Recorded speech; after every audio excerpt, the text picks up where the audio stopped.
करवा चौथ व्रत की कथा। करवा चौथ की पूजा विधि। इस दिन सुहागन स्त्रियां सूर्योदय से पहले स्नान करके व्रत रखने का संकल्प लेती हैं और सास द्वारा दी हुई सर्गी का सेवन करती हैं।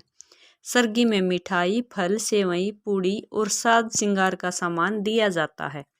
इसके बाद करवा चौथ का निर्जल व्रत शुरू हो जाता है। जो महिलाएं निर्जल व्रत ना कर सके वह फल, दूध, दही, जूस, नारियल पानी ले सकती हैं। व्रत के दिन शाम को लकड़ी की चौकी पर लाल कपड़ा बिछाएं। इस पर भगवान शिव, माता पार्वती, कार्तिकेय, गणेश जी की प्रतिमा या तस्वीर स्थापित कर दें। अन्यथा शिव परिवार की तस्वीर भी रख सकते हैं। एक लोटे में जल भरकर उसके ऊपर श्रीफल रखकर कलावा बांध दें। दूसरा मिट्टी का टोटीदार कुल्हड़ या करवा लेकर उसमें जल भरकर व ढक्कन में शक्कर भर दें। उसके ऊपर दक्षिणा रखें। रोली से करवे पर स्वास्तिक बनाएं। इसके बाद धूप, दीप, अक्षत व पुष्प चढ़ाकर भगवान का पूजन करें। पूजा के उपरांत भक्ति पूर्वक हाथ में गेहूं के दाने लेकर चौथ माता की कथा का श्रवण या वाचन करें। इसके बाद रात्रि में चंद्रमा के उदय होने पर चंद्रदेव को अर्घ्य देकर बड़ों का आशीर्वाद लें। करवा चौथ व्रत की कथा। प्राचीन काल में एक साहूकार के 7 लड़के और 1 लड़की थी। एक बार कार्तिक मास के कृष्ण पक्ष की चतुर्थी तिथि को सेठानी सहित उसकी 7 बहुएं और उसकी बेटी ने भी करवा चौथ का व्रत रखा। रात्रि के समय जब साहूकार के सभी लड़के भोजन करने बैठे तो उन्होंने अपनी बहन से भी भोजन कर लेने को कहा। इस पर बहन ने कहा, भाई अभी चांद नहीं निकला है, चांद के निकलने पर उसे अर्घ्य देकर ही मैं आज भोजन करूंगी। साहूकार के बेटे अपनी बहन से बहुत प्रेम करते थे।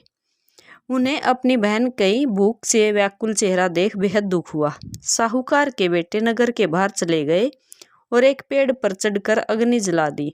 घर वापस आकर उन्होंने अपनी बहन से कहा, देखो बहन, चांद निकल आया है, अब तुम अर्घ्य देकर भोजन ग्रहण करो। साहूकार की बेटी ने अपनी भाभियों से कहा, देखो चांद निकल आया है, तुम लोग भी अर्घ्य देकर भोजन कर लो। ननंद की बात सुनकर भाभियों ने कहा, बहन अभी चांद नहीं निकला है, तुम्हारे भाई धोखे से अग्नि जलाकर उसके प्रकाश को चांद के रूप में तुम्हें दिखा रहे हैं। साहूकार की बेटी अपनी भाभियों की बात को अनसुनी करते हुए भाइयों द्वारा दिखाए गए चांद को अर्घ्य देकर भोजन कर लिया। इस प्रकार करवा चौथ का व्रत भंग करने के कारण विघ्नहर्ता भगवान श्री गणेश साहूकार की लड़की पर अप्रसन्न हो गए। गणेश जी की अप्रसन्नता के कारण उस लड़की का पति बीमार पड़ गया और घर में बचा हुआ सारा धन उसकी बीमारी में लग गया। साहूकार की बेटी को जब अपने किए हुए दोषों का पता लगा तो उसे बहुत पश्चाताप हुआ। उसने गणेश जी से क्षमा प्रार्थना की और फिर से विधि विधान पूर्वक चतुर्थी का व्रत शुरू कर दिया। उसने उपस्थित सभी लोगों का श्रद्धा अनुसार आदर किया और उसके बाद उनसे आशीर्वाद ग्रहण किया। इस प्रकार उस लड़की की श्रद्धा भक्ति को देखकर एक दंत गणेश जी उस पर प्रसन्न हो गए और उसके पति को जीवन दान प्रदान किया।